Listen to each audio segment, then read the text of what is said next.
Popeuse, popeux, campusien, campusienne, française, français, réalisateur italien, réalisatrice italienne, journaliste, journaliste. Bien le bonjour, vous êtes sur Campus Grenoble 90.8 et si vous ne l'avez pas percuté, eh bien c'est une émission des proches aujourd'hui. Mais vous savez qu'on peut vivre sans la moindre espèce de culture, donc c'est pas le problème. Bon, eh ben écoutez, vous en foutez parce que l'émission sera diffusée en différé, mais c'est la Saint-Valentin et on se disait quoi de mieux pour fêter cette fête que nous adorons d'enregistrer une émission parce que finalement on n'a pas de vie. Donc voilà, c'est un jour grandiose pour nous parce que c'est l'échange de bons vœux, de promesses d'amour et échange de maladie vénérienne. Ah là là, c'est merveilleux.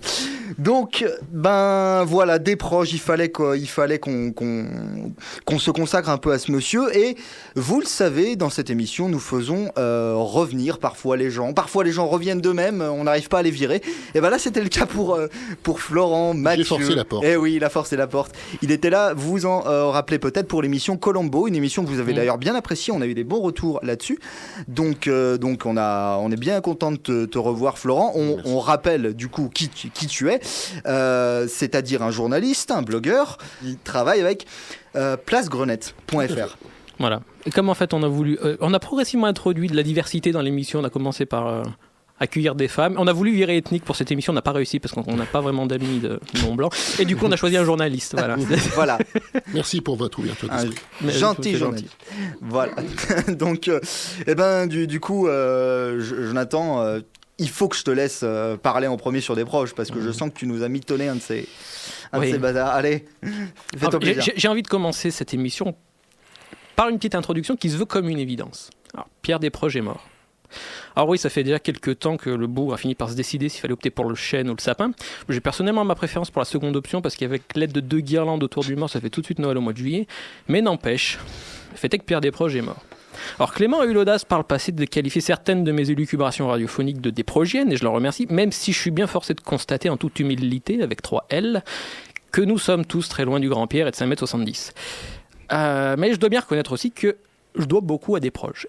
Alors aujourd'hui que nous avons notre émission de radio à nous dans un poste de radio de cette magnifique station balnéaire potentielle qu'est Grenoble où on nous laisse dire des mots de toutes les tailles, je ne vais évidemment pas me priver pour parler en bien d'un monsieur qui nous manque terriblement et qui doit, soit dit en passant, aurait détesté cette émission enregistrée dans une radio libre. Ça va swinguer au Père-Lachaise.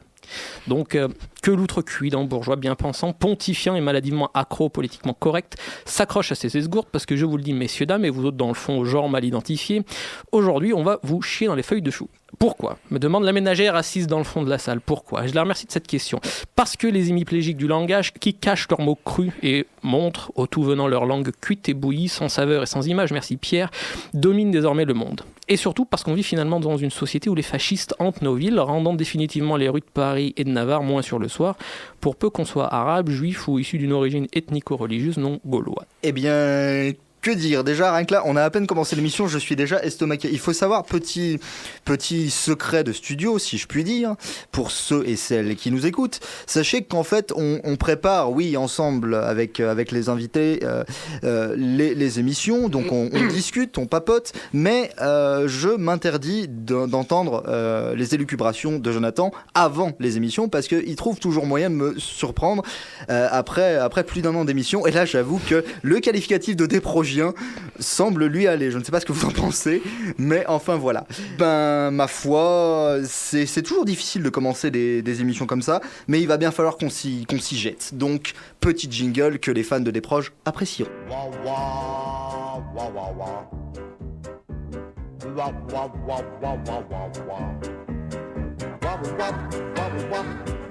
Et petite ouverture sur le jingle des chroniques de la haine ordinaire. Pour présenter Desproges, donc ça, ma foi, ça colle tout à fait au sujet.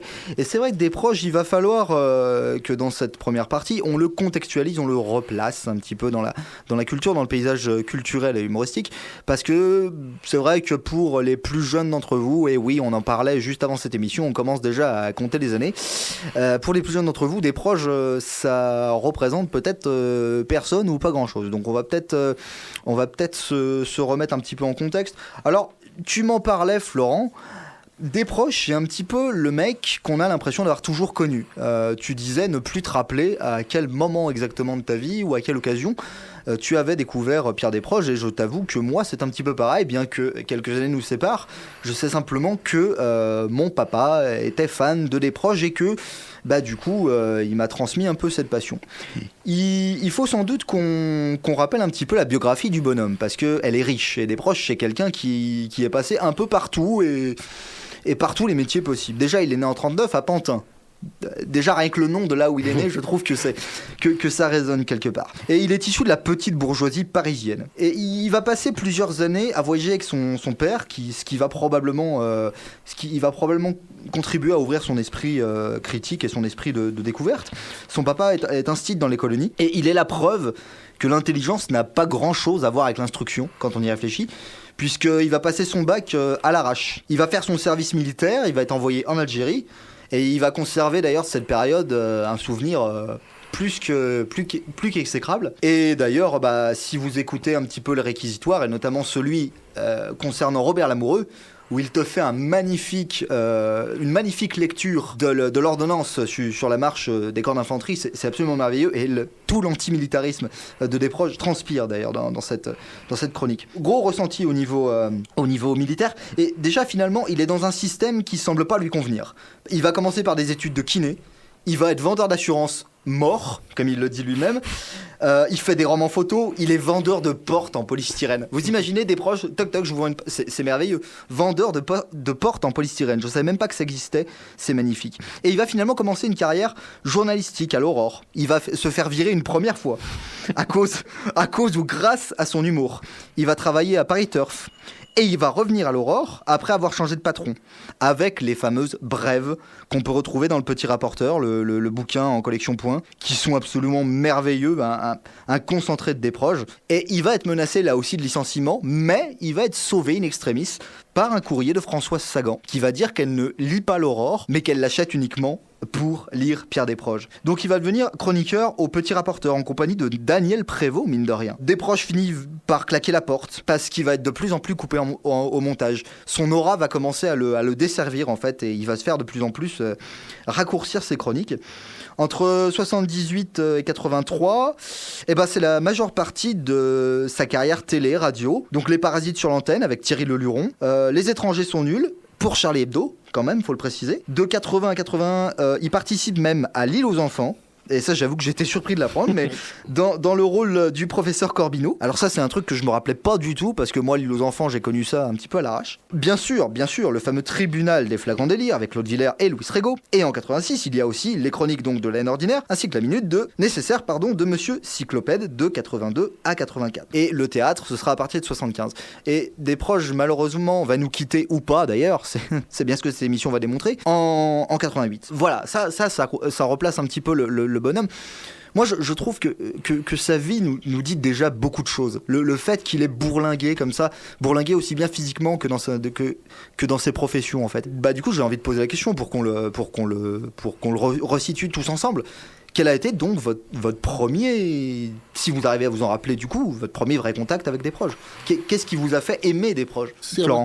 Les deux. Je ne sais pas. Comme moi je te disais, effectivement, j'ai, comme vous tous, beaucoup de passion dans la vie. J'arrive à peu près à reconstituer d'où elles viennent. Je sais d'où viennent les Monty Python, je sais d'où viennent les Beatles, je sais d'où viennent les films d'horreur. Et Desproges, j'ai du mal. Et effectivement, j'étais pourtant assez grand. Il est mort en 88, donc j'avais 12 ans. Donc j'étais quand même en âge de raison, puisque j'avais commencé à me masturber. Donc c'est bien la preuve que c'est... Parce qu'on a toujours raison de se masturber. Donc je considère que c'était l'âge de raison, et je ne m'en souviens pas. Je me souviens pas du tout de l'annonce de la mort de Desproges. Peut-être occupé à faire autre chose. Ça doit être ça, non mais... Car on n'a que demain, si vous le voulez bien. Et j'entendais mal, mon audition baissait à ce moment-là.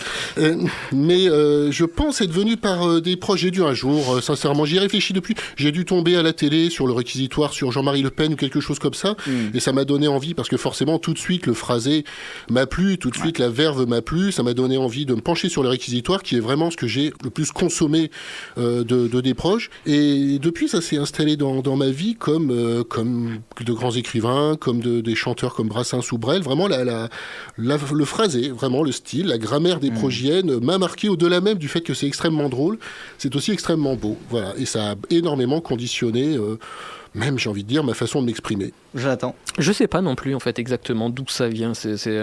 Comme tu disais Florent, on arrive à recontextualiser assez facilement, à se souvenir de quelle grande passion est née à quel moment, mais des proches en fait, il fait partie un peu de notre patrimoine culturel, j'ai l'impression. C'est un peu comme Victor Hugo, qu'on ait étudié ou non à l'école Hugo, on l'a tous plus ou moins en tête, quoi. C'est le genre de truc qu'on connaît. Et d'ailleurs, en fait, c'est le côté un peu, j'ai envie de dire mythologique même, du personnage de Pierre Desproges. C'est C.S. Lewis qui disait ça, qu'un mythe, c'est une histoire que tout le monde connaît sans se souvenir l'avoir lu. Et Desproges, c'est un peu ça. En France, en tout cas, Desproges, c'est ce genre de personnage-là qui hante notre imaginaire et notre patrimoine culturel, qu'on le veuille ou non, qu'on ait entendu ou pas son travail. C'est vrai, c'est vrai. Alors, il faut savoir que peut-être quand on était plus jeune, nous en tout cas, Jonathan, on l'a peut-être entendu sur Rire et Chanson, qui passait certains de ses sketchs. Alors, il faut savoir que Rire et Chanson ne passe certains sketchs de Desproges, mais pas tous. Et vous allez voir notamment que le sketch qu'on va vous présenter en première pause, puisque les pauses ne sont pas musicales, mais ce seront des sketchs. Ce sketch-là, il est fort probable que vous ne l'ayez pas entendu sur les radios classiques, enfin les plus classiques en tout cas, je veux dire, puisqu'en fait c'est l'un des sketchs les plus polémiques de Desproges, et on recontextualisera bien, et ça va nous permettre vraiment d'aborder le côté politiquement incorrect du personnage, mais totalement humain évidemment. C'est vrai que j'ai toujours l'impression que c'est une période qui s'est présentée à moi spontanément. C'est très étrange parce que j'ai pas connu Desproges au sens que je lui ai pas serré la main, mais j'ai l'impression que si je le croisais dans la rue, ça me ferait aucun... J'aurais pas de problème et je lui paierais même une bière potentiellement, bien qu'il préférerait peut-être un verre de vin. Il avait plus de goût, mais je sais pas, c'est comme s'il m'avait toujours accompagné, et ça fait ça avec beaucoup de gens de cette période, ou du moins des périodes ultérieures, parce que Desproges c'est quand même plus les années 70-80 que vraiment les années 90, mais dans les années 90 pour moi il y a eu les Inconnus. Après bon, c'est vrai que plus tard j'ai découvert les gens comme Coluche, Brassens, on va en parler aussi, Brassens, De Funès. Voilà, c'est tout un faisceau culturel qui m'a marqué, et finalement j'ai toujours vécu avec ça. Et encore une fois, je le redis, c'est vrai que mon père a beaucoup contribué à me transmettre cette culture-là. Et je pense que Desproges, c'est quelque chose qui peut se transmettre, mais qui doit aussi se comprendre, parce que je dirais que Desproges est peut-être pas à la portée de tout le monde, sans cataloguer les gens. Je veux simplement dire que voilà, Desproges, il faut prendre 2 minutes pour se laisser pénétrer par son phrasé. Voilà, on est reparti. Ça lui aurait plu. Allez. Merci mon Dieu me tripote. Donc c'est vrai que ça m'est arrivé en réécoutant certains réquisitoires de mettre une demi-seconde de temps d'arrêt pour comprendre le jeu de mots qu'il y avait à la phrase d'avant. Et là on se dit oh merde. Desproges, mon Dieu. Et finalement tu m'as d'ailleurs prêté, Florence, son roman, alors qui n'est pas d'une plume transcendante, faut quand même dire ce qui est, mais par contre c'est du Desproges. Je veux dire, quand il te dit qu'un personnage est encore moins commune qu'une fosse, oui, c'est Desproges, oui, il y a que Desproges qui peut tourner ce genre de phrase là. C'est l'art du mauvais jeu de mots. C'est l'art du mauvais jeu de mots, exactement. Du paix de l'esprit, comme il voilà. disait. C'était Victor Hugo d'ailleurs qui c'est ce qu'il dit. Après, oui, il l'attribue à Victor Hugo. Je n'ai pas pu reconstituer ça. Après, est-ce qu'on peut dire que Desproges est un humoriste ? J'en suis pas sûr. C'est vrai que pendant la préparation de l'émission, on a essayé de faire le distinguo entre le comédien, le comique. Le comique, on a toujours l'impression que c'est péjoratif aujourd'hui, mais le comédien, le comique et l'humoriste. Je crois pas que Desproges était comédien. Enfin, pas au sens classique du terme, en tout cas. Il est comédien au sens où les Anglais entendent le terme comédien. Oui, voilà, peut-être, pas au sens français. C'est pas au sens français, parce que nous, un comédien, je veux dire, ils ont tendance à finir dans des films mauvais. D'ailleurs, n'importe quel film en France est financé de nos jours, donc ils sont fondamentalement mauvais. Mais voilà, je veux dire, quand vous avez Kev Adams dans un film et qu'on le qualifie de comédien, voilà, il y a un vrai problème avec ce terme-là en France. Il est galvaudé. Tandis que le terme anglais est beaucoup plus juste. C'est vraiment l'idée de l'humoriste, on va dire. C'est la personne qui est là pour nous faire rire de certains sujets de certaines façons. Mais je pense, oui, moi j'adhère au terme humoriste pour ce qui concerne Desproges, effectivement, comparé à d'autres dont on va dire que ce sont des comiques. C'est intéressant quand tu disais que voilà, il fait un peu partie de ta vie comme De Funès, comme Coluche, et en même temps il est à part de tout ça. Il n'était pas du tout, pour le coup, pour avoir grandi dans les années 80, je m'en rends bien compte, il n'était pas dans cette culture générale. Coluche, on le voyait partout, même après sa mort. Il avait fait beaucoup de films, etc., beaucoup d'apparitions. Plus tard, les Inconnus, on va les voir à la télévision, ou les Nuls, etc. Desproges était quand même assez en retrait, finalement. Il était surtout à la radio. Il n'était pas très visuel. Non, enfin, non. Voilà. Après, bon, on peut voir surtout des apparitions à la télévision, pour des promotions, pour ses spectacles, etc.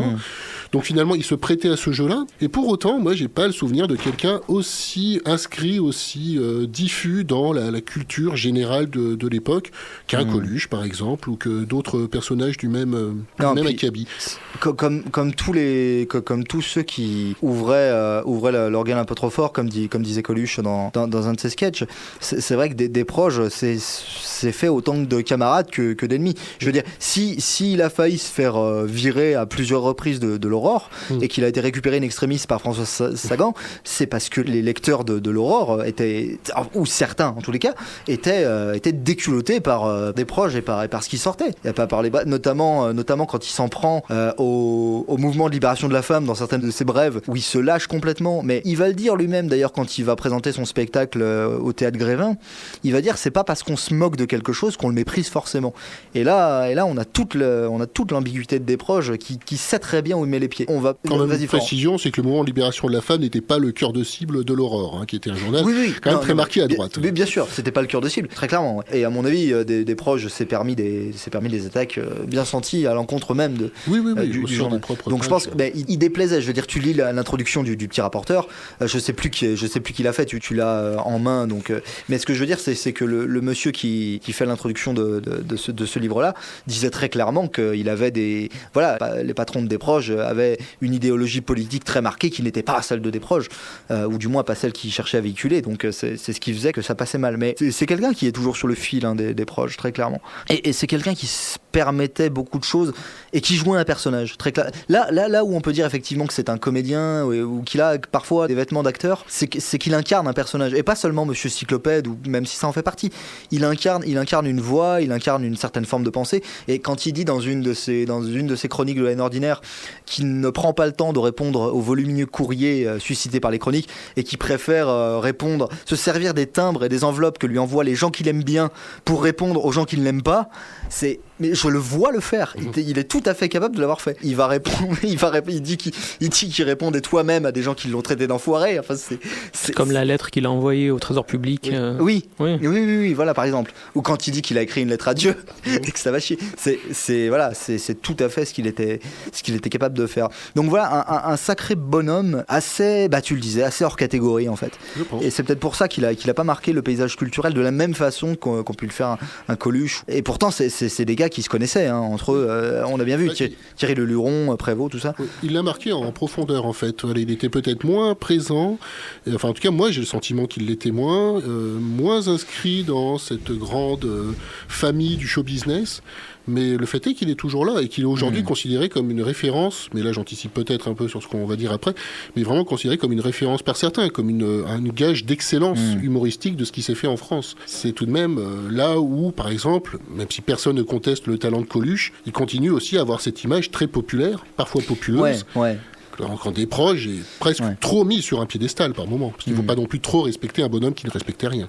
Oui, c'est ça. C'est tout à fait ce que tu disais. Tu l'as très bien dit, que ce soit dans la préparation ou même au début de l'émission. Desproges déjà haïssait cordialement les étudiants en lettres et il aurait détesté effectivement qu'on fasse une émission de radio sur lui. C'est ça qui est complètement paradoxal. C'est ça qui est merveilleux. Oui, toi Jonathan qui le disais. Excuse-moi. On s'est dit ça effectivement. C'est fantastique. Parce qu'en plus, Desproges n'est pas... Pardon, vas-y. Pas pop. Et pour autant, la légitimité de cette émission... Mais il est culture. Il est culture. Mais il n'est pas pop. Il est pas pop. Je ne sais pas si ça swing. Moi, je pense qu'il est en train de labourer le Père Lachaise en ce moment. À mon avis, si on se fait hanter cette nuit, on saura pourquoi.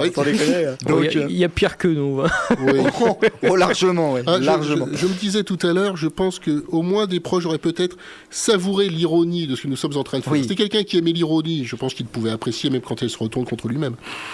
Ma foi. Et puis on l'aime, simplement. Oui, c'est ça, on l'aime. C'est un cri d'amour à Pierre. Ah voilà. Décidément, nous sommes très amour. C'est la Saint-Valentin. Très amour et introduction. Un peu nécrophile aussi, au passage. Oui, écoute, les disques m'en tombent. Les disques m'en tombent. Est-ce que c'est une bonne transition ? Je ne sais pas. Mais en tout cas, ça me paraît le bon moment pour vous passer. Alors, j'ai l'habitude de dire pause musicale, donc il faut que je me retienne.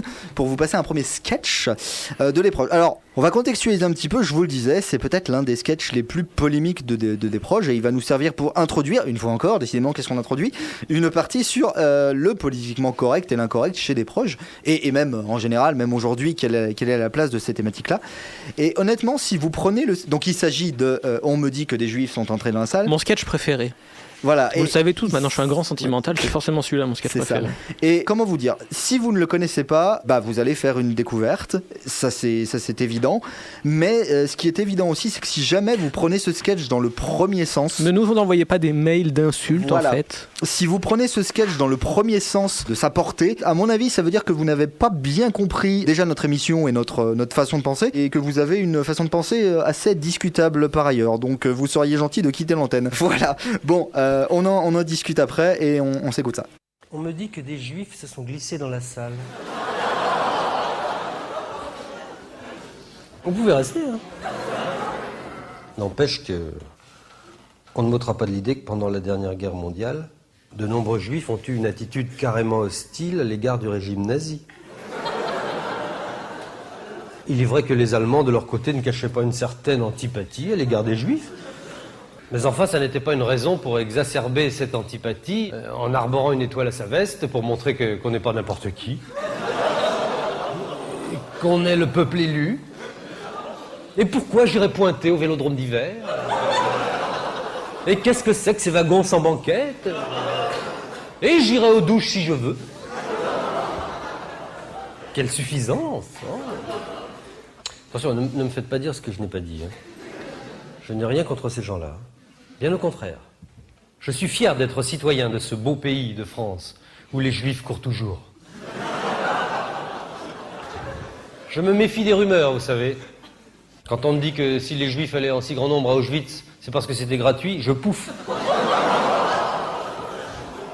Puis d'abord, il y a juif et juif, hein. Oui, il y a deux sortes de juifs. Il y a le juif assimilé et le juif juif. Et c'est pas pareil du tout, non. Oui, le juif assimilé, bon, c'est n'importe quoi. C'est le genre de mec qui regarde l'Holocauste les pieds sur la table en bouffant du cochon pas cachère, vous voyez. Il sait même pas reconnaître le mur de Berlin du mur des Lamentations. Là. Et il joue au squash, quoi. C'est un mur. Ces gens-là sont la honte des synagogues. Oui, j'en connais, j'en ai plein mes salons. Ils n'auront même pas la chance d'être reconnus par les nazis lors de la prochaine. Le juif, lui, c'est différent, hein, oui. Le juif, comment dire, il se sent plus juif que fourreur. Vous voyez ? Il renacle à l'idée de se mélanger aux gens du peuple non élu, en dehors des heures d'ouverture de son magasin, bien sûr. Tout petit, il recherche la compagnie des autres juifs. C'est pas toujours évident de reconnaître comme ça du premier coup d'œil un juif d'un antisémite, hein. Bah oui. Naguère encore, du temps de mes parents, on reconnaissait facilement les juifs. Ils avaient les lobes des oreilles pendants, les doigts et le nez crochu, et la bite à col roulé. Mais de nos jours, vous comprenez bien que ces gens-là, ils se font tous raccourcir le nom et raboter le pif par les as de la chirurgie esthétique. Alors on les reconnaît plus. Regardez Jean-Marie Le Pen Wittgenstein, on dirait un breton. Vous savez que tous les praticiens de la chirurgie esthétique sont juifs. Tous les médecins sont juifs. Tous les archevêques de Paris sont juifs. Tout le monde sont juifs. En tout cas, les médecins, je suis sûr. Alors là, tous les médecins sont juifs. Enfin, le docteur Petiot, c'est pas sûr. Vous savez qui c'est, le docteur Petiot? Les petits. Ils sont bêtes à cet âge-là, ils savent rien. Si vous voulez, en gros, le docteur Petiot, c'est ce médecin parisien qui a réussi à démontrer en 1944 que les juifs étaient solubles dans l'acide sulfurique. Eh bien, le docteur Petiot n'était pas juif. Alors que Léon Schwarzenberg, si. D'ailleurs, il n'y a aucun rapport entre Petiot et Schwarzenberg. Je ne sais même pas pourquoi je fais le rapprochement. Enfin, je veux dire que Schwarzenberg, lui, il fait pas exprès de tuer les gens. Non. Encore un bruit sans fondement quand on dit que les juifs sont vecteurs de maladies. C'est pas vrai. Regardez, Schwarzenberg, il n'est pas cancérigène. Comme disait Reiser, il suffit de pas trop s'approcher. Les juifs ne se marient qu'entre eux, bien sûr. Oui. Je relisais à ce propos récemment Juifs et Français. C'est un livre d'Harry C. Sédoui qui est paru chez Grasset il y a quelques années. Et dans ce livre, les auteurs demandaient à une journaliste, une grande journaliste française, très talentueuse, très belle en plus, gâte rien, dont je tairai évidemment l'identité par pure discrétion. Ils lui demandaient si elle aurait épousé Yvan Levaille, pour le cas où il n'aurait pas été juif comme elle. Eh bien, cette jeune femme a répondu que probablement non, elle n'aurait probablement pas pu tomber amoureuse d'un non-juif. Eh bien, moi, je comprends cette attitude, qu'on pourrait un petit peu hâtivement taxer de racisme. Moi-même, qui suis limousin, j'ai complètement raté mon couple parce que j'ai épousé une non-limousine. Une Vendéenne. Ah ben, je suis désolé, mais les Vendéens sont pas des gens comme nous. D'accord, ils ont des petits lobes et les doigts droits, mais nos patois ne sont pas les mêmes et nos coutumes divergent. Et divergent, c'est énorme.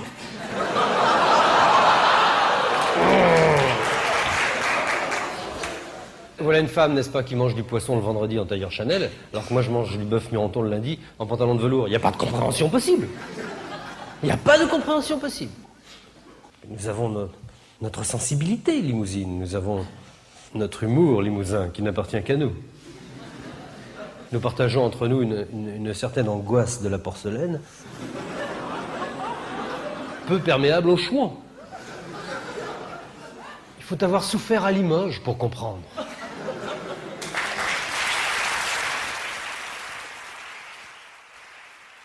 Étonnant, non ?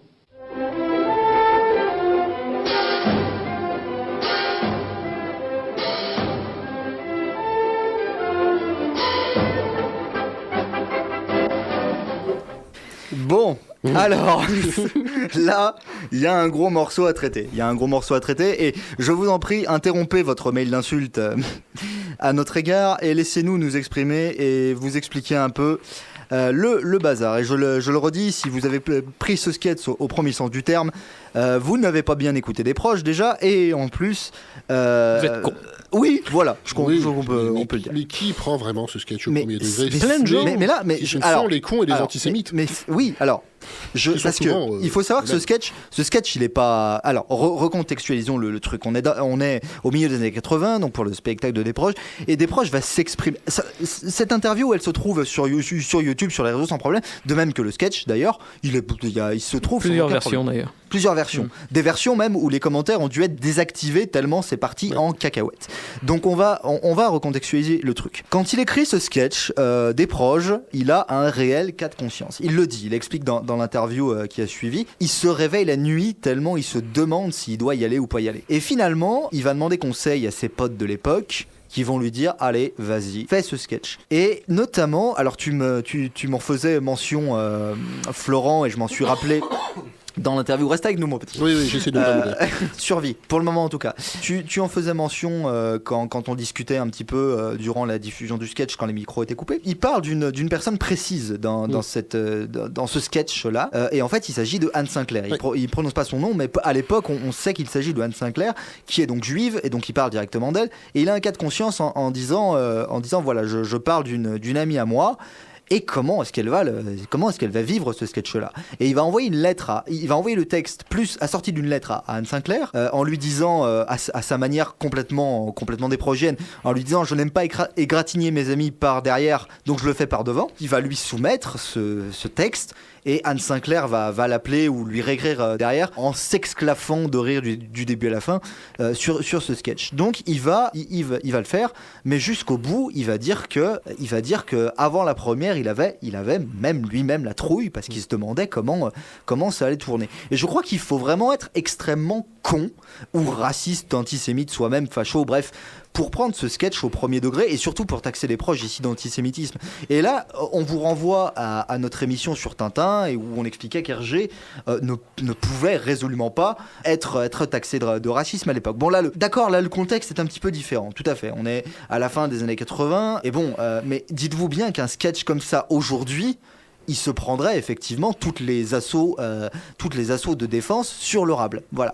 Et là, on en vient au politiquement correct et à la façon d'utiliser l'humour noir pour dénoncer ce qui nous horrifie. Parce que Desproges a aussi toujours dit une chose, toujours dans la même interview où il s'exprime sur l'antisémitisme, il dit que sa conscience ne peut pas admettre l'idée de la Shoah et du génocide de la Seconde Guerre mondiale. Donc finalement, comment Desproges répond à cette angoisse, à cette incompréhension totale de ce qui s'est passé, il répond par l'humour noir et sous couvert de prendre parti avec ce discours totalement ubuesque, parce que c'est bien de ça dont il s'agit. Ce qu'il dit dans ce sketch, écoutez-le, c'est ubuesque, c'est totalement aberrant ce qu'il dit. Enfin, à moins d'être soi-même effectivement dans cette mouvance-là, ce qui est bien dommage pour vous, mes pauvres amis, c'est totalement ubuesque. Et le seul problème, c'est que le texte de Desproges a été récupéré et mis dans un contexte qui n'était pas du tout celui d'origine. Donc je vais vous laisser...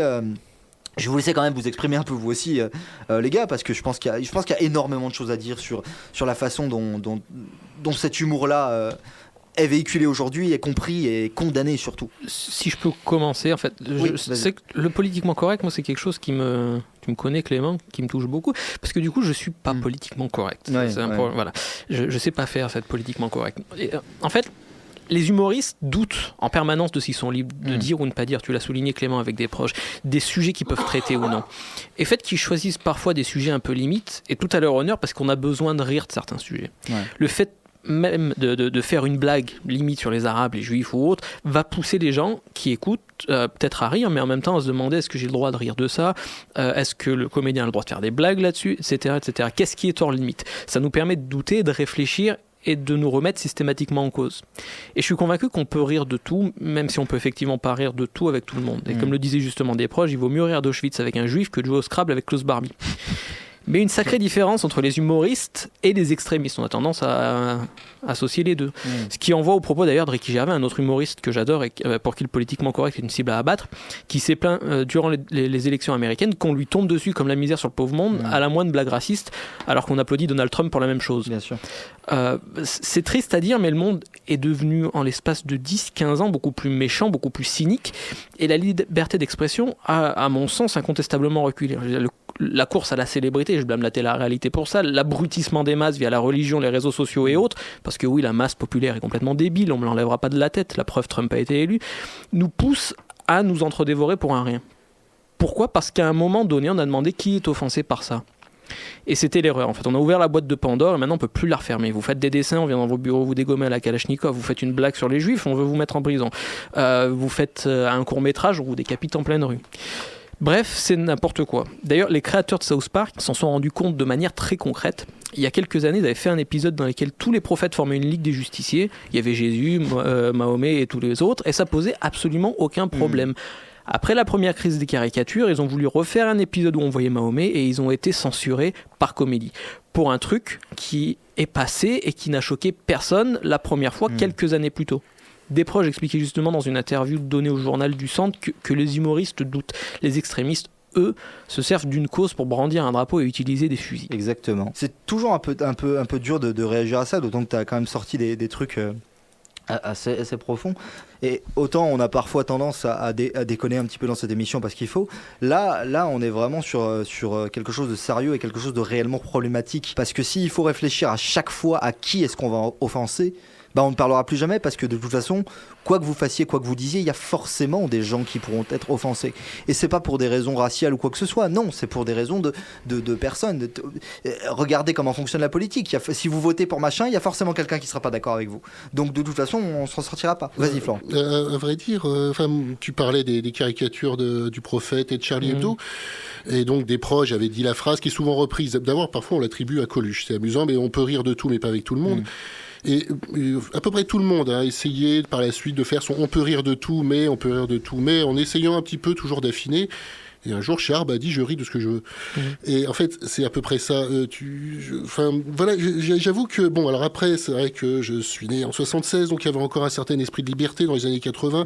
Dans les années 90, les inconnus, les nuls. Ce qui fait que j'avoue que moi-même, qui en plus ne regarde plus la télé depuis belle lurette, je ne comprends même pas qu'en fait, on soit réellement à ce point choqué par ce sketch.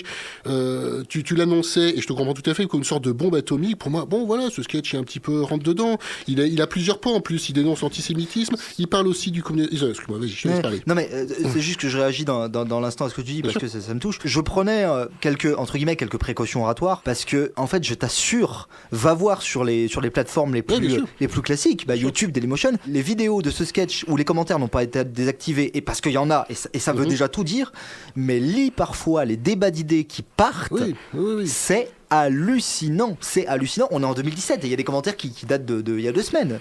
Et tu te dis mais qu'on soit en 2017 justement. Parfois les gens sous couvert d'être derrière leur ordi, mais ils partent dans des trucs, mais enfin je sais pas, moi ça me...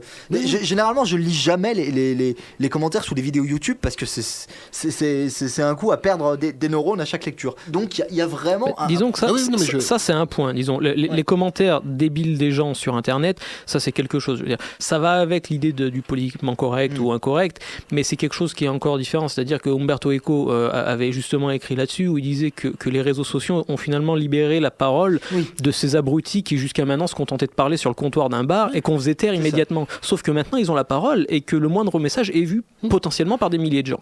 Voilà. Ça a donné de la parole à ces gens. Mais ça à la limite c'est un autre point. Le vrai problème du politiquement correct ou de ce qu'on a le droit de dire ou de ne plus dire, c'est encore autre chose. Je veux dire, et c'est quelque chose notamment qui touche le monde de la comédie de plein fouet, notamment aux États-Unis avec cette idée. Tu parlais de Ricky Gervais. Ricky Gervais est anglais, mais il est souvent aux États-Unis et c'est un vrai problème pour lui. Mais d'autres, Jerry Seinfeld, Louis C.K., se sont attaqués à ce sujet-là. Je veux dire, il n'est plus possible pour un comédien américain ou autre de se produire sur un campus américain. Mais je sais pas. Par exemple, c'est comme le clergé anglais s'amusait aujourd'hui à condamner les Monty Python pour la. Ils ont été condamnés à l'époque. Non, mais même aujourd'hui. Je pense qu'ils continuent à ne pas aimer la vie de Brian. Oui, mais enfin voilà. Maintenant, j'espère qu'ils continuent à ne pas aimer la vie de Brian. Il faut espérer, mais je veux dire, maintenant, c'est rentré dans le paysage culturel. Oui. Mais ça veut bien dire qu'à l'époque, effectivement, il y a un problème. Ce qui est normal, parce que quand tu regardes le discours qui est tenu, moi c'est magnifique, ça m'éclate, les Monty. Mais voilà, mais même, tu parlais par exemple des inconnus, tiens. Alors, dans une autre époque, entre guillemets, dans une autre décennie, oui, 90. Mais je pense à 91, le sketch des Envahisseurs, qui parodie la série du même nom. Moi, quand j'étais gosse, ce sketch-là, je l'ai pas compris. Enfin, je l'ai pas compris dans sa réelle portée. J'ai vu juste une bande de kékés qui se moquait de gens. Je comprenais pas trop. Je voyais ANPE, je comprenais pas ce que ça voulait dire. Bref. Et en fait, quand tu regardes ce sketch avec les années et que tu comprends ce qui se passe, et quand tu vois que t'as Marcel Vincent qui dit au général, on a trouvé de fortes concentrations de ces gens là, et tu vois marqué NPE sur les cartes et tout, tu fais oh bordel! Et là, tu te rappelles de l'origine de Pascal Légitimus, et tu dis, hey, ça, c'est un mec, qui prend du recul, qui a de l'humour. Mais encore une fois, ce sketch, on l'aime bien, il est culte parce que c'est les inconnus, parce que il a marqué son époque. Mais aujourd'hui, quelqu'un qui s'amuse à faire une parodie du même acabit de cette façon-là, encore une fois, on lui tombe sur le poil. Parce que y a plein de gens qui vont se sentir offensés sans considérer l'humour du machin et le recul. Et c'est justement ça qui est atterrant, c'est qu'à chaque fois on recule et on laisse du terrain à ceux qui véhiculent réellement cette idée-là. C'est-à-dire que celui qui osera faire un sketch comme celui-ci sera quelqu'un qui sera réellement raciste. Et celui qui aujourd'hui fait vraiment, et j'ai même pas envie de dire son nom parce que voilà, mais fait vraiment des sketchs sur les juifs où parfois on fait mention. Et sincèrement et foncièrement antisémite et se promène dans la dynastie Soral, alors que de toute évidence Dieudonné aurait littéralement déféqué sur Soral et son crâne lisse si sensuel. C'est ça le fait de moi. C'est vrai que je ne sais pas, j'ai beaucoup de mal à comprendre comment est-ce qu'on en est arrivé là. Effectivement, je m'étonne qu'on puisse même être choqué par ce sketch, qui en plus est assez complexe, qui dénonce l'antisémitisme, qui dénonce aussi le communautarisme juif, qui dénonce les communautarismes en général d'ailleurs, qui renverse la dose. Il s'attaque à un moment donné, si vous avez bien écouté, il s'attaque à une région. Il parle des Vendéens. Je veux dire, il passe des Juifs aux Vendéens. Ça veut bien dire ce que ça veut dire, c'est-à-dire que le problème, il est pas dans une culture, dans une ethnie ou quoi que ce soit. C'est qu'il est entre les gens, quels qu'ils soient. Je veux dire. Mais c'est surtout qu'il est dans. Enfin, moi, je dis toujours, je sais pas si j'aime la provocation, j'aime la démonstration par l'extrême. C'est ça. Et c'est ça qu'il mène, tout simplement. Voilà. Après, sur la question du cas de conscience, alors moi, je crois qu'il avait surtout un cas de conscience par rapport à Anne Sinclair, qui était son amie. Oui. Parce que finalement, et je ne doute pas qu'on rentre pas sur scène avec un sketch comme celui-ci. Sans trembler les genoux. Voilà. Ouais. Et d'un autre côté, il le disait, c'est totalement jouissif d'arriver sur scène et de dire quelque chose comme on me dit que des juifs sont cachés dans la salle. C'est ça. Ça, je le comprends aussi. Mais bon, les gens qui allaient voir Desproges connaissaient l'esprit de Desproges, savaient ce qu'ils étaient. De ce point de vue-là, du point de vue même du racisme, etc., je pense que Desproges est totalement inattaquable. Et pourtant, dans les réquisitoires, on va trouver des choses finalement bien plus violentes que dans ce sketch. Parce que dans le réquisitoire, il utilise le mot nègre, tire l'haricot, même sans ça, des choses comme il ça. passe à tous les réquisitoires, tous sans exception, il s'en prend à Rigaud. Sur le fait que Luis Rigaud est portugais, et il passe son temps à se foutre de sa gueule en parlant de la Tata Rodriguez qui lui envoie des poupées gonflables en paquet fado. Et Rigaud réagit, surenchérit dessus. Donc ça veut bien. Mais en fait, c'est très important justement ce genre de sketch-là, parce que ça nous permet voilà, ça va faire 10 minutes qu'on en parle et qu'on en discute. Ça nous permet de se demander si oui ou non on se pose la question encore aujourd'hui, est-ce qu'on a le droit de rire de l'antisémitisme et du racisme. Mais c'est la fonction du comédien de faire ça. Judah Pato expliquait il y a quelques temps à Jerry Seinfeld dans une émission que en fait, le monde dans lequel on vit est tellement absurde, il n'a pas de sens à proprement parler. L'idée de riche, de pauvre, de guerre, d'église, de spiritualité, de Dieu, c'est des concepts qui sont fondamentalement absurdes, mais que le comédien s'approprie et décortique. En fait, son vrai but, c'est ça. Il se moque de ces choses pour mieux que nous, on les comprenne et pour qu'on puisse vivre avec. C'est sa fonction principale. Après, il y en a que ça choque parce que, voilà, ils sont cons, mais c'est autre chose. Mais quand bien même ça choque, après on a le droit de choquer et on a le droit d'être choqué. Quel est l'intérêt de penser quelque chose si on veut se refuser à ce que quelqu'un vienne vous percuter dans ce que vous pensez, vienne vous proposer l'inverse? C'est ça que finalement je trouve est devenu une tendance, c'est qu'on ne veut plus entendre ce que les autres pensent, ou on ne veut plus entendre que d'autres puissent ne pas penser comme vous. En tant que journaliste, pour le coup, ça me touche quand on voit en ce moment, on parle de l'affaire Fillon, et on voit tout un pan de la droite, pas tout le monde en l'occurrence, mais insulter les journalistes. Les journalistes ont juste fait leur travail et sorti une affaire. Ça devrait plutôt vous poser la question, de vous interroger, est-ce que toujours vous faites confiance en cet homme ou pas? Et je ne porte aucun jugement. Au lieu de ça, on a des personnes, encore une fois pas toutes, mais qui vont dire « salaud de journaliste ». Parce que quoi? Parce qu'on ne vous laisse pas vous installer dans une illusion. Vous faites votre boulot. Le travail de l'humour a toujours été aussi de bousculer les gens dans ce qu'ils pensent. Enfin, je ne sais pas si ça a toujours été le cas, mais en tout cas, ça en fait partie. Ça l'est devenu, c'est une de ses fonctions principales. Enfin, je veux dire, on remonte à Molière et même avant. On remonte à la farce au Moyen-Âge. Mais évidemment. Je veux dire, c'est absurde. Et tu parlais de Molière, moi en tant que littéraire, ça me touche, et toi aussi en tant que littéraire, parce que je ne l'ai pas précisé, mais tu es lettreux, on va dire. Tout à fait. Tu as fait une thèse de littérature il y a quelques années, et c'est ça. Mais Molière s'en prenait au roi, quoi.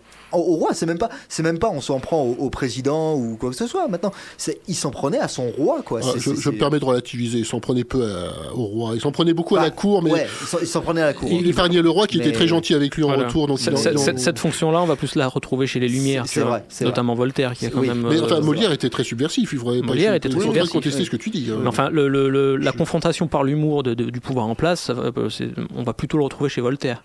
Oui, c'est vrai. Tout ça, ça nous a un peu des proches. Non, mais mieux nous en ramener, mais c'est vrai que Ricky Gervais expliquait l'autre fois, il est en train de faire un nouveau spectacle, un nouveau one-man show, et pendant qu'il l'écrivait, au fur et à mesure, Ricky Gervais est très présent sur les réseaux sociaux, et il partageait certaines informations, notamment que quand il écrit un sketch et qu'il le lit à sa femme, enfin à sa compagne, si elle lui dit non, tu peux pas le faire, c'est trop violent, il le note et il dit que celui-là faut que je le fasse, quoi. À partir du moment où on lui dit non, ça tu peux pas le faire, c'est trop violent, ça va vraiment choquer les gens, il le fait quand même. C'est justement parce qu'on lui dit de ne pas le faire qu'il va le faire, et c'est ça qui est important. Et Desproges fonctionnait un peu sur le même système, c'est-à-dire que la meilleure façon que Desproges ne la ferme pas, c'est de lui dire de se taire, de toute façon.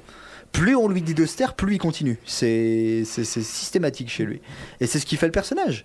C'est ce qui fait le personnage. Je pense que c'est ce qui fait un bon artiste. Oui, c'est ce qui fait un bon bon humour artiste. Et pas seulement, c'est qu'il faut quand Bien même sûr. aller se chercher au-delà. Sinon, est-ce qu'on aurait eu, on parlait des Monty Python, est-ce qu'on aurait eu la vie de Brian si les Monty Python s'étaient dit non, on va pas faire ça, on va juste refaire un petit peu une parodie du roi Arthur, la première a bien marché, on va faire une suite à Sacré Graal, au lieu de se dire on va faire la vie de Jésus, même si bon, après ils ont un petit peu mis d'eau dans leur vin, mais et c'est puis- comme ça que ça Mais fonctionne. je suis tout à fait d'accord. Et puis, je reviens sur un truc qu'on a plus ou moins évoqué, mais j'avais peur de l'oublier.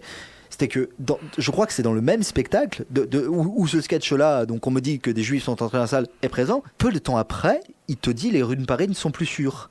Et là, il parle pas des communautés qui attaquent soi-disant de l'insécurité, qui font les gorges chaudes de nos médias. Mais bien du Non, racisme il français. parle bien du racisme français. Oui. Voilà. Et c'est le sketch qui suit immédiatement celui sur C'est les ça, juifs. En voilà. fait, quand C'est on voit ça. le programme du spectacle, on a les juifs, les arabes. C'est ça. Et souvenez-vous ou écoutez le réquisitoire sur Jean-Marie Le Pen. Ouais. Avec Jean-Marie Le Pen. Où il dit, la première chose que des proches disent, c'est le rire. Parlons-en aujourd'hui alors que notre invité est Jean-Marie Le Pen. et là, boum, ça place direct dans les starting blocks. Et il va te citer Sangor, qui te disait que les racistes sont des gens qui se trompent de colère. Et il va narrer avec un brio complètement déprogien cette histoire, cette anecdote du vécu, évidemment, où le chauffeur de taxi part en complète vrille sur le fait que les Arabes, machin. Et en plus, il le fait de telle façon que tu as vraiment la sensation, c'est comme si le chauffeur de taxi il lâchait un rot, quoi. Il lâche son racisme comme on lâche un rot dans la bagnole. C'est un truc absolument aberrant. Et des proches le disent. En plus, il est en train de discuter avec sa collègue. Je sais plus qui l'accompagne à ce moment-là. Peu importe. Et je veux dire, au début, ils comprennent même pas cette interruption, ce trait d'esprit sans appel, comme dit des proches lui-même. Et à la fin du sketch, de l'anecdote plutôt, on pourrait croire que c'est un sketch, mais malheureusement c'est pas le cas. À la fin de l'anecdote, le taxi lui fait crève donc sale bico, et des proches disent mais me dire ça à moi qui ai fait ma première communion à l'église de la Madeleine, quoi. Donc c'est la démonstration par l'absurde, mais le problème, et c'est ce que je te disais tout à l'heure Florent, le vrai problème, c'est que les gens comme ce chauffeur de taxi, ils existent encore aujourd'hui. Ah oui, et puis C'est-à-dire aujourd'hui, les- ils commentent. Et puis ils sont au commentent second sur tour des YouTube. présidentielles.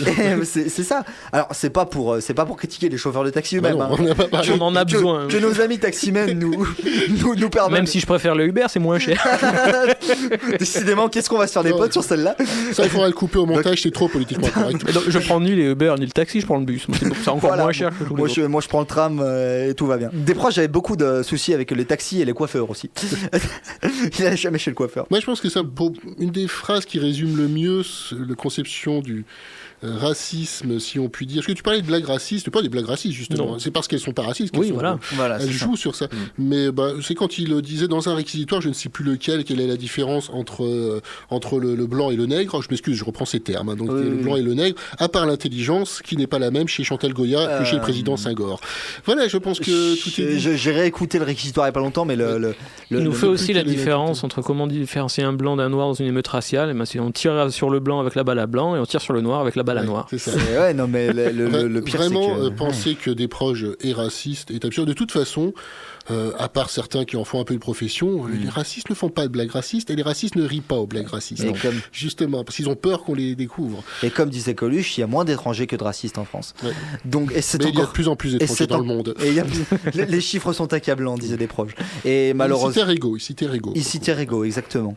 Et malheureusement, que Coluche n'a jamais eu autant raison. Il y a beaucoup moins d'étrangers que de racistes en France, et c'est encore plus vrai aujourd'hui en cette période électorale. Bref, c'est bien la première fois qu'on est aussi engagé dans cette émission, mais ma foi, Oui, de c'est temps vrai. en temps, il faut. De temps en temps, il faut. Il faut dire qu'on n'aime pas les gens. Enfin, moi, je le dis régulièrement. Tu m'as fait Enfin, là, peur. je vous le Tu m'as fait répète. peur. Les gens. Allègrement. Les gens avec les nez crochus. Voilà. En tout cas, j'aurais bien joué au Scrabble avec Barbie parce que Auschwitz, ça fait un sacré score. Hein. Et bim. Merci Florent. Bon, si vous prenez l'émission en cours de route, je vous en prie, remontez l'émission de quelques minutes pour recontextualiser cette blague, avant de nous tomber sur le poil. Bref, et décidément, on parle beaucoup de poil dans cette émission. Oui. Bref. De poêle, de four. Oh la vache. Il est temps de passer au deuxième sketch de cette émission. Alors un sketch un petit peu plus léger quand même, donc que j'aimerais dédier à mon papa, qui avait une grande affection pour ce sketch-là. Et c'est peut-être bien par là que j'ai découvert des proches, avec le sketch du cintre. Voilà, si vous avez à choisir un vêtement sur un cintre, vous allez vous retrouver dans ce sketch-là. On se retrouve tout de suite après. Oh, ce vertige matinal de la penderie béante sur l'alignement militaire des pelures incertaines aux senteurs naphtaline. Je hais les cintres. Le cintre agresse l'homme par pure cruauté. Le cintre est le seul objet qui agresse l'homme par pure cruauté. Le cintre est un loup pour l'homme. Il y a des objets qui agressent l'homme parce que c'est leur raison d'être. Prenez la porte. Non, une porte, c'est un exemple, partez pas, moi. Prenez la porte. Bon, il arrive que l'homme prenne la porte dans la gueule, hein. Bon, non, mais il n'y a pas là la moindre trace d'agressivité de la part de la porte à l'encontre de l'homme. Simplement, l'homme prend la porte dans la gueule parce qu'il faut qu'une porte soit ouverte ou bleue. Hein? Le cintre, lui, est foncièrement méchant. Personnellement, l'idée d'avoir à l'affronter m'est odieuse. Il arrive cependant que la confrontation homme-cintre soit inévitable. Quelquefois, plus particulièrement au temps froid, l'envie de porter un pantalon se fait irrésistible. L'homme prend alors son courage et la double porte du placard à deux mains. Il est seul, il est nu, il est grand. Son maintien est digne face au combat qu'il sait maintenant inéluctable. Son buste est droit, ses jambes légèrement arquées, ses pieds nus arc-boutés au sol. Comme un pompier face au feu, il est beau dans sa peur. Les portes du placard s'entr'ouvrent dans un souffle.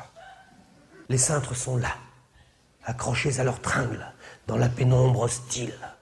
On dirait un rang de vampires agrippés à la branche morte d'un chêne noir, dans l'attente silencieuse du poulain égaré, au tendre flanc duquel ils ventouseront leurs groins immondes pour aboucher son sang clair en lente succion gargouillées et glaireuses, jusqu'à ce que mort s'en suive.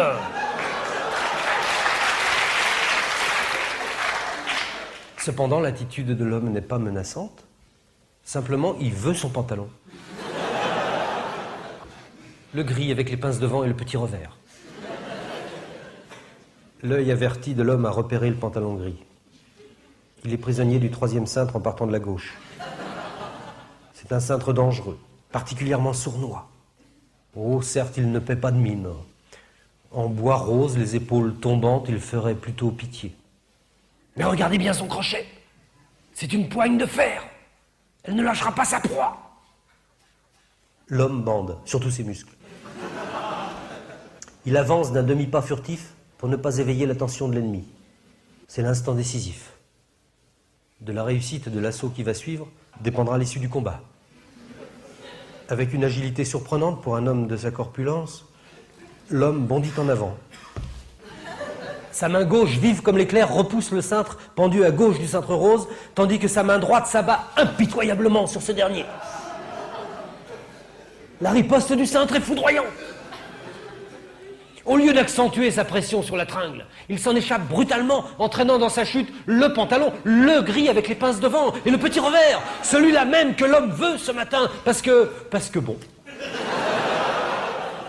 À terre, le cintre rose est blessé. Rien n'est plus dangereux qu'un cintre blessé. Dans son inoubliable « J'irai cracher sur vos cintres », Ernest Hemingway n'évite-t-il pas d'aborder le sujet? Un silence qui en dit long, non? L'homme, à présent, est à genoux dans le placard. De sa gorge puissante monte le long cri de guerre de l'homme des penderies. Putain de bordel de merde de cintre à la con, chier! Le cintre rose a senti le désarroi de l'homme. Il va l'achever. Il s'accroche dans le bois d'un autre cintre tombé qui s'accroche à son tour dans la poignée d'une valise. Il fait noir. La nuit, tous les pantalons sont gris. L'homme, vaincu, n'oppose plus la moindre résistance. Le nez dans les pantoufles, il sanglote, dans la position du prieur d'Allah, la moitié antérieure de son corps nu prisonnière du placard, l'autre offerte au regard de la femme de ménage espagnole. Il souffre. Quelques gouttes de sueur perlent à sa paupière. Il n'est qu'humilité, désespoir et dégoût. Quelques couilles de plomb pendent à son derrière. Il a soif, il a froid, il n'a plus de courroux. Donne-lui tout de même un slip, dit mon père.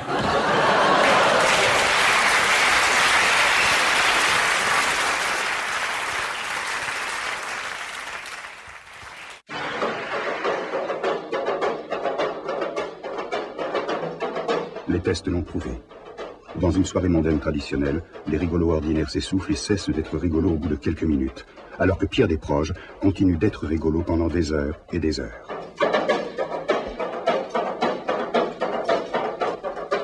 Pierre Desproges, le rigolo qui dure vraiment plus longtemps. Pierre Desproges étant vendu en paquet de 500 grammes. Donc, et je crois que je ne l'ai pas reprécisé dans cette émission, et c'est mal. Vous êtes sur Campus Grenoble, toujours le 90.8, pour l'émission Pop en Stock France, consacrée à Desproges. Et donc, vous l'avez entendu, ce sketch plus connu et un peu plus détendu, un peu plus light, oui. Des cintres, car à part Jonathan, qui n'a jamais été tenté d'enfiler un pantalon? Je fais les émissions en slip, c'est ça? Oui, ça doit être ça. Oui, bah, je suis dans l'aquarium du coup, vous voyez voilà. pas. Ceci dit, je vois pas non plus ce que vous avez, parce que je vois que le haut décor, moi, depuis la fenêtre. Tout à fait. Ah là là. Bon, alors, pia, pouf pouf, comme dirait Desproges. Fouchtra. Donc, il y a quelque chose que nous n'avons pas abordé dans cette émission, et tu m'en as fait d'ailleurs la réflexion, Florent, je t'en remercie, nous allons le faire dès maintenant. Quelles pourraient être les influences d'un type comme Desproges? That is the question, je dirais. À votre avis, qu'est-ce qui pourrait l'avoir marqué? À part à peu près tout le monde. Enfin, j'ai bien fait de te faire remarquer qu'on n'avait pas parlé, parce que je ne sais absolument pas quoi répondre à cette question. Bah c'est bien, c'est pratique. Vrai, ça va nous aider. Écoute, il y a un truc qui est intéressant. Desproges, on parlait de Desproges, comédiens, acteurs, etc. Desproges a figuré dans un seul film, à ma connaissance, au générique. Ah. Je ne sais pas si vous voyez lequel. Non. C'est une adaptation cinématographique de Signé Furax, le fameux feuilleton radiophonique de Pierre Dac et Francis Blanche. D'accord, alors j'avoue que tu m'apprends. Où on voit, alors il joue le rôle d'un présentateur télé, et on voit que Desproges n'est pas très bon acteur. C'est pas un phrasé, il n'est pas forcément dans son élément, mais ce qui est intéressant, c'est de le voir figurer justement dans un film donc inspiré de Pierre Dac. Et je pense que Pierre Dac fait partie précisément des gens qui ont pu influencer Desproges. Je me rappelle avoir entendu une émission de radio à laquelle Desproges avait participé, interviewé par un tout jeune Laurent Ruquier, puisqu'on parle de gens drôles, parlons de Laurent Ruquier, qui donc l'interview, je plaisante, c'était ironique. J'ai eu peur un moment. Non, mais qu'est-ce que c'est que cette émission? Il lui pose la question la plus sachant que Desproges n'est pas du tout content de se faire interviewer sur une radio libre, etc. Il lui pose cette question totalement ridicule. Il dit donc votre nom c'est Pierre Desproges, votre initiale c'est PD. Oh. Oui, n'est-ce pas? Et il lui cite des noms d'autres personnes dont les initiales sont PD en lui demandant à quoi ça se rapproche le plus. Et Pierre Desproges cite, sans même écouter les propositions, cite Pierre Dac. Parce qu'évidemment, Desproges est intelligent, il avait très bien vu que ses initiales c'était PD, il avait très bien vu que celle de Pierre Dac aussi. Et je pense qu'on est vraiment dans cette même famille de pensée quand on voit l'univers de Pierre Dac, cette capacité à faire de l'humour très graveleux, moins grossier pour son époque évidemment, de faire de l'absurde, très british finalement, d'aller assez loin dans la satire politique. Donc voilà, je pense qu'on peut le classer dans cette école-là, même si après, à mon avis, l'influence majeure de Desproges, c'est Brassens. Ouais. Oh oui. Ah d'ailleurs, moi je pensais à Brassens en fait. Oui, voilà, c'est ce que j'ai dit. On voulait citer Brassens. Voilà. Mais pas forcément. Brassens, on va dire, c'est plus. Il a un côté poète qui est beaucoup plus marqué, c'est-à-dire que c'est quand même deux mondes assez différents. Bon, Brassens est très drôle, il est hilarant aussi, mais à mon avis, là où ils se rejoignent, c'est sur cette capacité finalement à chroniquer des événements et des choses. C'est-à-dire que Desproges est beaucoup plus efficace sur un format court. C'est-à-dire 4-5 minutes. C'est un chroniqueur, ouais. C'est un chroniqueur. Les chapitres de ses livres sont toujours très courts. C'est des trucs qui vont, à la lecture, vont durer 2 ou 3 minutes à chaque fois. Et même ces spectacles, je veux dire, ils sont très drôles, mais ils n'ont pas en fait ce fil conducteur que peuvent avoir les autres humoristes, comédiens qui font du stand-up et qui vont avoir en fait un flow continu de parole sur 1 heure, 1 heure et demie. Sachant qu'à l'époque, pour le coup, les spectacles étaient très divisés par sketch. Voilà. Coluche, c'est pareil. Oui. C'est aujourd'hui qu'on a un peu le stand-up à l'américaine qui arrive en France. Mais c'est vrai que, quoi qu'il arrive, des proches est beaucoup plus efficace sur ce format-là, sur un format très très court. Et c'est là où il se rejoint finalement avec Brassens sur ses chansons. Brassens le disait, il se disait sous-poète, il se considérait comme quelqu'un qui aime faire rire éventuellement les gens en leur donnant son ressenti sur un fait précis, sur une histoire, sur quelque chose. Et il n'avait pas du tout l'envie, on va dire, de dicter une conduite aux gens ou de leur dire quoi penser ou quoi dire. Desproges, c'est aussi cette façon-là, en fait, par la comédie, par l'humour noir des fois, etc., par l'absurde, de s'imprégner de situations, de thématiques et de les recracher finalement. C'est surtout là peut-être que pour moi le lien avec Brassens. Il y a aussi un amour des mots, si je peux dire, un amour de la formule. On l'a entendu dans le sketch sur les cintres, l'envolée lyrique à la fin, et la référence hugolienne pour finir, tout de même, donne-lui tout de même un slip, dit mon père. On est vraiment dans un plaisir du mot, et dans le plaisir aussi de faire des proches. Insister sur le fait que Brassens n'est pas accessible à tout le monde. Ce sont des textes compliqués. Je pense que tout le monde peut aimer Brassens, tout le monde ne va pas comprendre, à condition bien sûr de se pencher dessus. Moi, il a fallu quand même que j'aille voir un peu les textes, qu'il y a des mots que je connais. Bon, forcément, j'avais 12 ans quand j'ai commencé à écouter du cinéma. Il y a plein de choses qui se sont passées à 12 ans. C'est un âge charnière dans ta vie. Comme pour beaucoup. J'ai commencé à écouter Brassens, il y a énormément les croquants, je ne savais pas ce que ça voulait dire, les croquants, etc. Donc il y a besoin d'enrichir son vocabulaire, il y a ce plaisir lexicographique tout bête là.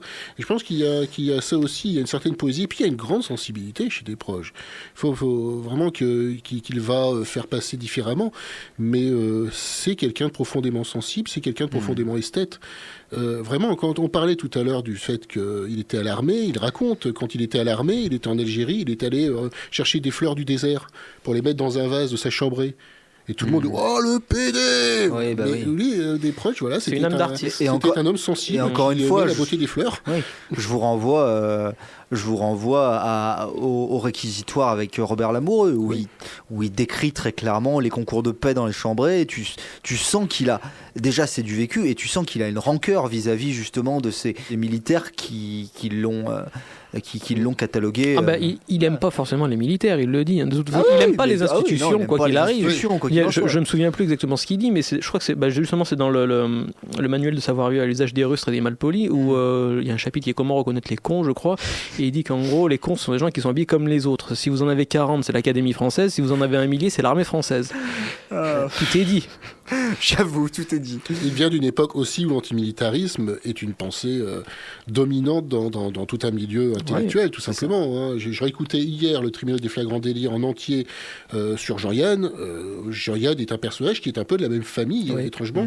Et pourtant, ce sont 2 personnages très différents, mais il est un peu de la même famille d'un Desproges, par exemple. Il y a beaucoup de points communs. Il y a même aujourd'hui encore je considère que Desproges n'a jamais été égalé. Par contre, il a des héritiers. Alors, je vais peut-être dire une bêtise, tu m'arrêteras, Jonathan, si tu penses pas du tout de la même façon, mais François Rollin, est-ce qu'il serait pas Desprogien quand même? Le professeur Rollin, oui. Ouais, le phrasé, oui, non, il y a évidemment quelque chose. Voilà, il y a quelque chose, il me semble. C'est la même école, effectivement. C'est la même école, voilà. C'est vrai que moi, après, j'ai beaucoup de mal à situer vraiment qui sont les... J'avais cité Fabrice Eboué, par exemple. Je pense qu'en tout cas, c'est quelqu'un qui a écouté son Desproges. On arrive à reconnaître quel humoriste a écouté Desproges et quel humoriste n'a pas écouté Desproges. C'est bête. Ou du moins a su intégrer cette forme d'humour-là, qui est vraiment quand même à part dans le paysage français, qui est un mélange de tellement de choses, surtout, qui a au sein de l'humour absurde britannique, qui va avoir un côté politiquement incorrect. On avait parlé de Lenny Bruce quand on préparait l'émission, par exemple, etc. Donc c'est vraiment quelque chose de très complexe. Et j'imagine que c'est dur aussi de s'en inspirer. Beaucoup ont cherché à l'imiter, par contre. Beaucoup ont cherché à aller dans le côté hardcore, mais ça sonne faux. Mais c'est quelqu'un, surtout, qui connaissait la langue et qui défendait tous les usages de la langue par beaucoup de monde. Vous le savez, si vous écoutez l'émission régulièrement ou même tout le temps, il y a quelque chose que je cite beaucoup de Desproges. Desproges revient souvent dans notre pensée, mais il a eu à se défendre à un moment de ce qu'il appelle un motophobe notoire.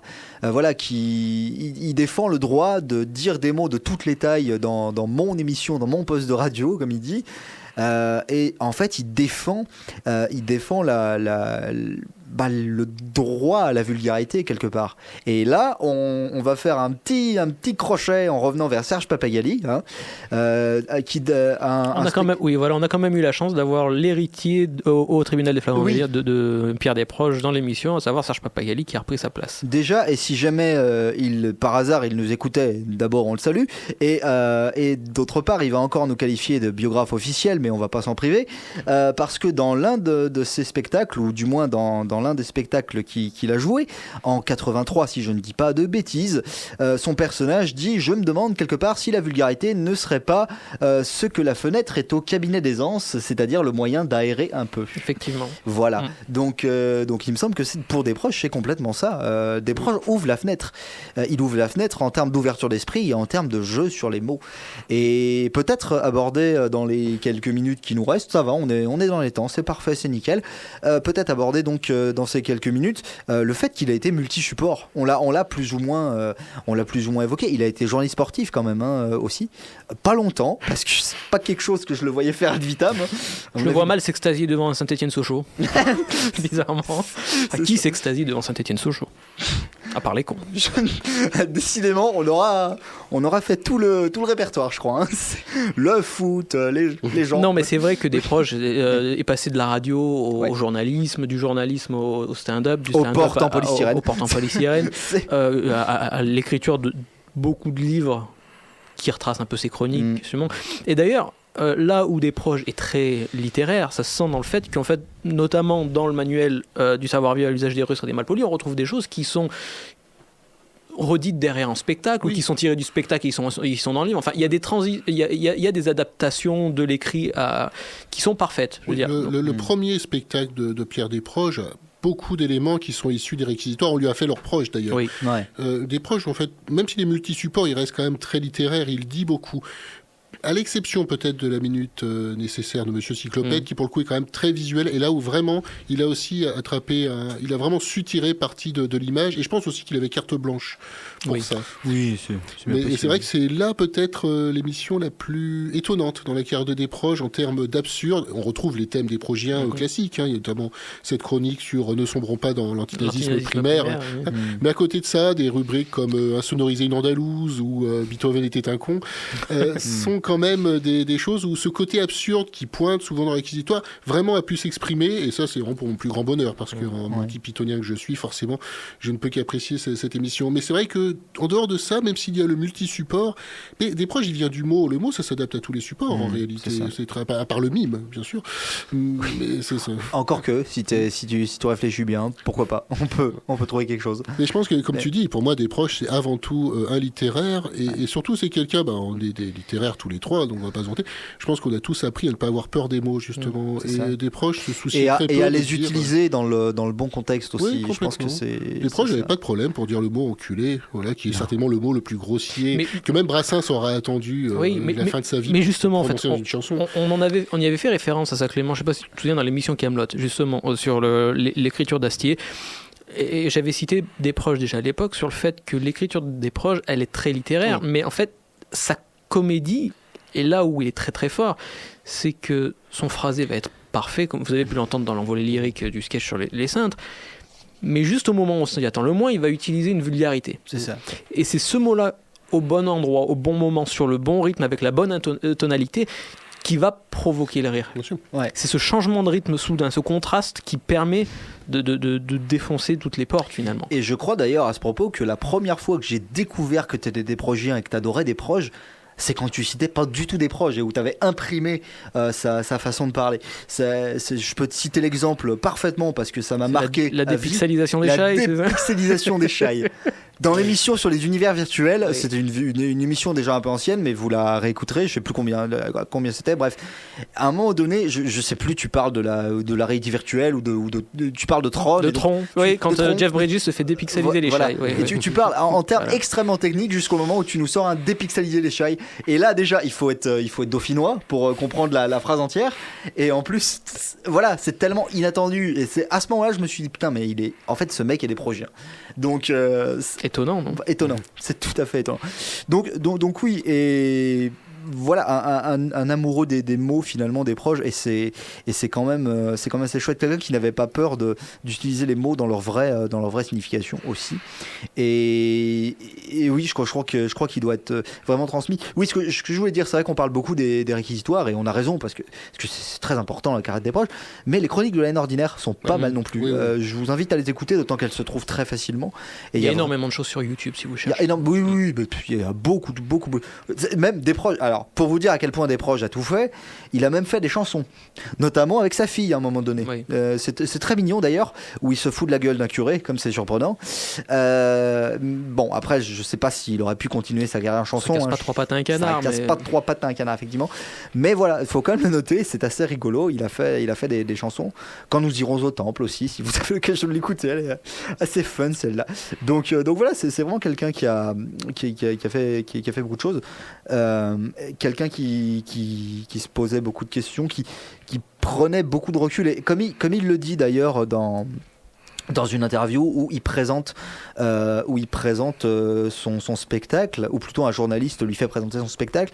Le journaliste lui dit oui, vous critiquez machin, et des proches lui disent mais écoutez, c'est pas parce qu'on se moque de quelque chose, et ça c'est très important, c'est pas parce qu'on se moque de quelque chose qu'on le déteste forcément. Et c'est tout l'humour de des projets là. Il se foutait de la gueule, mais encore une fois, réécoutez la façon dont il parlait à Régo dans les réquisitoires, et la façon dont Régo lui répond, c'est merveilleux. Je pense au PD toi-même. Vous vous rappelez peut-être, Régo retourne contre lui l'insulte de PD justement, et c'est merveilleux. Enfin, c'était des potes. Entre parenthèses, la vie de Luis Régo est assez incroyable aussi, hein, dans sa catégorie. Il a eu quelques déboires à son gouvernement, ce monsieur, et notamment pour avoir déserté apparemment. Et un charmant gouvernement. C'est un charmant. Salazar, c'était quelqu'un tellement tout à fait. Et ouais, il a une vie assez incroyable, ce monsieur, et j'ai appris beaucoup sur lui. Mais ouais, Régo est et puis pareil pour casser un peu ces préjugés racistes de merde. Écoutez le sketch de Régo, La journée d'un fasciste. Ouais. Il est merveilleux ce sketch. D'ailleurs, je crois qu'il est en plein dans le. Je crois qu'il le fait à un moment donné des tribunaux des flagrants, il me semble. Hein. Je pense oui, mais en fait, c'est pendant que l'invité Jean-Marie Le Pen. Voilà, ouais, c'est ça. C'est le sketch le texte qui suit directement le plaidoyer du procureur de la République des proches. Et il est merveilleux. Ne te précipite pas sur le téléphone, sinon leur standard va exploser. C'est magnifique. C'est magnifique, et c'est tellement du 8e degré, quoi. Enfin bref, voilà. Régo, des proches, même combat, et c'est vraiment des gens qu'il faut transmettre. Je suis content qu'on ait cité Brassens dans cette émission, parce qu'il faut pas oublier Brassens, sinon c'est quand même un sacré bonhomme. Voilà, c'est pareil, De Funès, tout ça. À un moment donné, il y aura un pop en stock sur De Funès, c'est obligé, de Castier s'en est clairement inspiré pour Kaamelott, il le dit lui-même. Donc on pourrait dire tellement de choses encore sur des proches, mais le temps qui nous est imparti. On peut peut-être finir. C'est la Saint-Valentin, on peut peut-être finir. Il y a une. Oui, tout à fait. Il y a une citation, moi, qui me revient en fait de Desproges quand on parle de la Saint-Valentin. C'est où il se pose une question existentielle, à savoir comment distinguer l'amour des toilettes. Et donc il demande comment distinguer l'amour des toilettes, et la réponse est simple, c'est que l'amour est enfant de bohème, mais les toilettes sont enfants de couloir à droite. Voilà, comment vous dire, aimez-vous les uns les autres, joyeux Saint-Valentin à tous, et surtout sortez couverts. Donc voilà, c'est tellement des proches. Mais effectivement, tu fais bien de rappeler ce petit morceau d'anthologie. Mais c'est vrai que voilà, comme d'habitude, on pourrait faire durer cette émission ad vitam, ou certainement, mais nous n'avons que 12 heures d'enregistrement permis sur la carte SD, donc bon, il en reste 11h18. On va terminer, voilà, on va être short au bout d'un moment. Donc, alors, il y a certaines choses que j'ai un petit peu zappées dans cette émission, je m'en excuse, tout guilleret et fonceur que j'étais. Donc, vous êtes toujours sur 90.8, j'ai oublié de le rappeler une fois, donc je vais le faire, c'est important. Bon, Pop en stock, vous peut-être connaissez-vous l'émission depuis ses débuts, et dans ces cas-là, on dit merci, et bientôt 200 personnes qui nous suivent, notamment sur la page Facebook Pop en stock France. Ça paraît pas grand-chose comme ça, mais mine de rien, ça nous fait plaisir. C'est déjà un petit début de quelque chose, et si déjà vous, ça vous plaît, nous, ça nous donne encore plus envie de continuer. Donc voilà, la page Facebook, la chaîne YouTube, évidemment, où vous retrouvez Twitter, toutes les émissions, la page. On est de partout. Twitter, on est de partout. On est comme les spams, on est de partout. En tous les cas, on vous remercie de nous avoir suivis. Florent, bah, tu vois, ça encore une fois une très belle expérience. Ouais, Ce fut court mais intense. Jamais 203. À peine le temps de se rhabiller. Jamais 203. c'est ridicule. Ah bah oui, il fallait bien finir par un petit truc léger. Ah bah écoutez, je reviendrai avec plaisir comme toujours si vous voulez. Bah il y a. Si vous voulez de moi. Une émission sur les Monty Python. Ah Oui, là, bah ça fait un moment qu'elle est dans les cartons. En plus, Ouais, celle-là, il y a largement moyen de le faire. Hein. c'est avec grand plaisir en tout cas. Soit vous m'invitez pour une émission sur Monty Python, soit je mets le feu chez vous. Oui, voilà. Vous choisissez. Après ça c'est. Oui, bah après, Votre bon, avis. On va t'inviter. on va t'inviter. Ça coûte moins cher. Voilà. Bon, et ben écoutez, on en a parlé aussi dans cette émission. Et ben Brassens, on va se quitter avec du Brassens. Et puis pas n'importe quelle chanson. Et pas n'importe quelle Parce chanson. que bon, on peut pas parler de Desproges sans parler de Brassens et on peut pas mettre cette chanson de Brassens alors qu'on est en pleine période électorale. Bah exactement. Allez, amusez-vous bien. Salut à tous. Salut.